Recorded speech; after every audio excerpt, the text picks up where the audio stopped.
Biosaka yang paling harus ditekankan itu adalah pemilihan bahan. Ya, pemilihan bahan itu yang saya mohon maaf, saya sendiri tidak berani membuat tutorial bagaimana memilih bahan di YouTube. Saya harap video itu benar kontennya mendidik, tapi saya hanya berharap kalau konten tentang Biosaka itu nantinya tidak menyesatkan.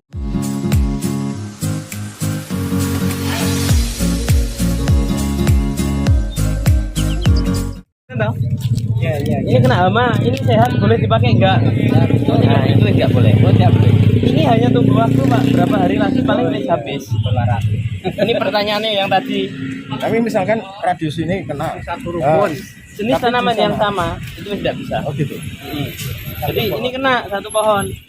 Jangankan satu pohon, jenis tanaman yang sama dalam radius 5 km persegi wis nggak bisa kepakai.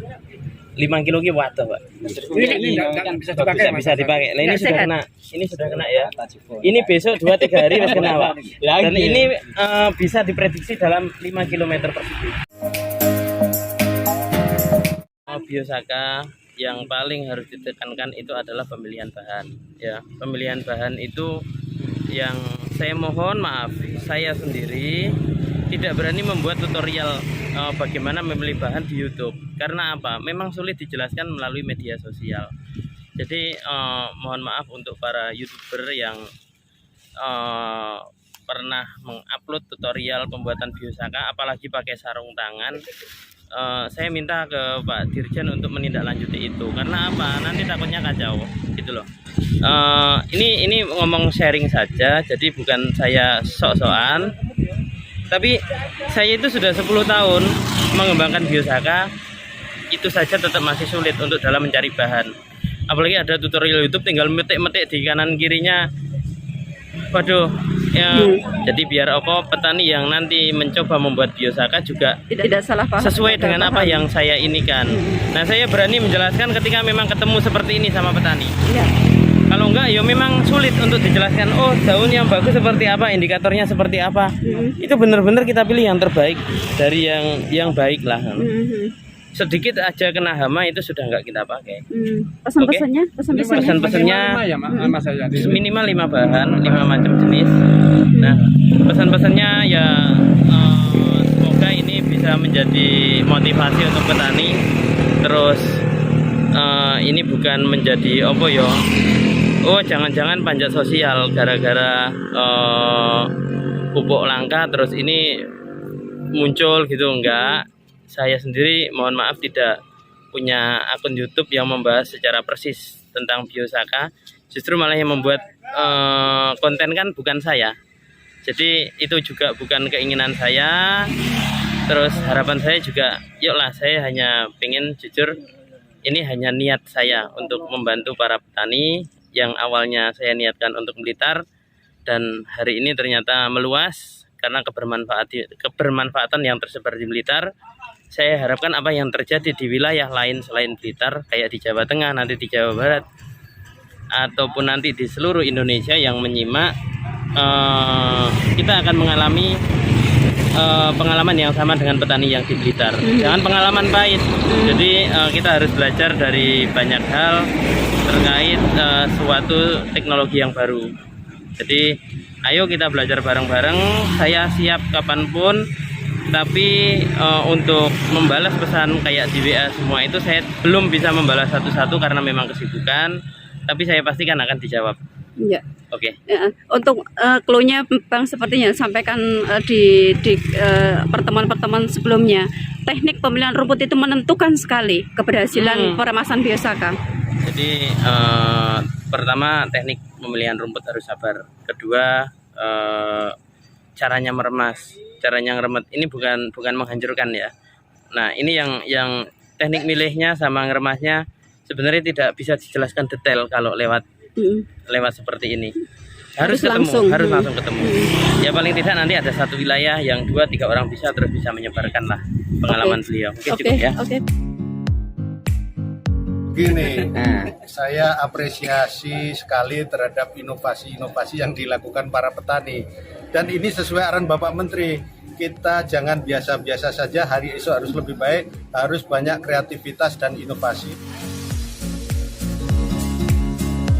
Hah? Boleh Pak, pokok sehat. Nggak kuning. Ini masalah Pak. Dari sini. Ini kan beda, ora. Kerangka. Ini loh. Iki karo iki warnanya wis beda. Nggak sehat. Nah, itu sudah. Bang Ansar, kenapa setiap melihat pasti pucuknya dulu, kenapa? Kita akan melihat tanaman ini adaptasi nggak dengan lingkungan. Terus ada hamanya enggak? Biasanya yang paling disenangi hama itu pucuk. Oh, Makanya gitu. ada teh pucuk ya. Jangan iklan dong. Oh, memang tekniknya pertama pucuknya yang dilihat Iya, ya? pucuk yang tak lihat. Kalau pucuk sedang aman, berarti bawahnya mendukung. Ini kan sudah nggak aman. Nah, gitu. kelihatan dari jauh bagus. Oke ya. Oke.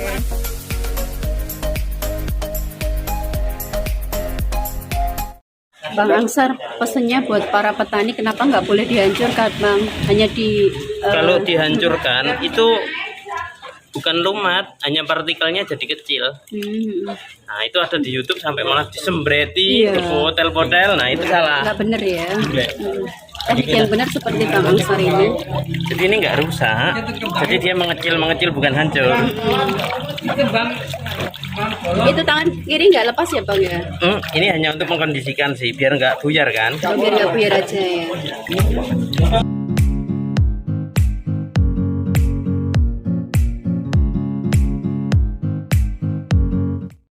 Pak Ari, Koordinator PPL Sukodono, Sragen ini, tanggapannya dengan inovasi Pak Ansar gimana ini?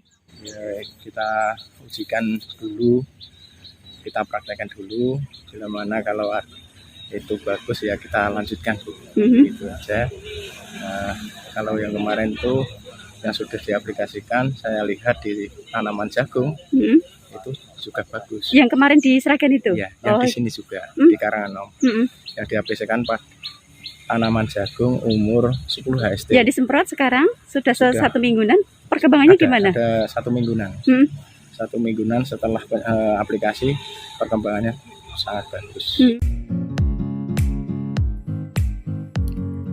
Untuk semua petani di seluruh negeri dijelaskan bahwa Biosaka ini bukan air ponari, bukan jambi-jambi, tidak diperjualbelikan di toko-toko, tetapi Biosaka ini merupakan gerakan pemberdayaan dibuat manual tangan sendiri dari bahan di sekitar masing-masing.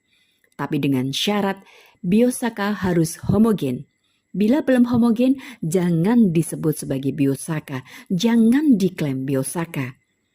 Agar berhati-hati, karena membuat homogen itu tidak mudah, tetapi juga tidak sulit. Ini terbukti, beberapa petani berhasil lulus membuat larutan Biosaka yang homogen, tetapi banyak pula yang gagal membuat Biosaka yang homogen meskipun dengan bahan rumput yang sama. Mitra tani, bagi Anda yang berminat dan pengen belajar Biosaka, bisa diakomodir. Mas Ansar dan jajaran Dinas Pertanian Blitar welcome. Perlu kami sampaikan di sini bahwa kehadiran Biosaka tidak mengganggu komunitas petani POJ, POG, mall maupun petani padi organik.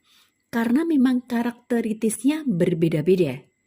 Masing-masing bisa berjalan sesuai dengan konsepnya dan berdampingan secara kompak dan harmoni. Sama-sama mempunyai komitmen menjaga alam dan lingkungan serta membangun pertanian secara berkelanjutan. Kalau bisa bikin sendiri, kenapa harus beli? Pertanian maju, mandiri, modern.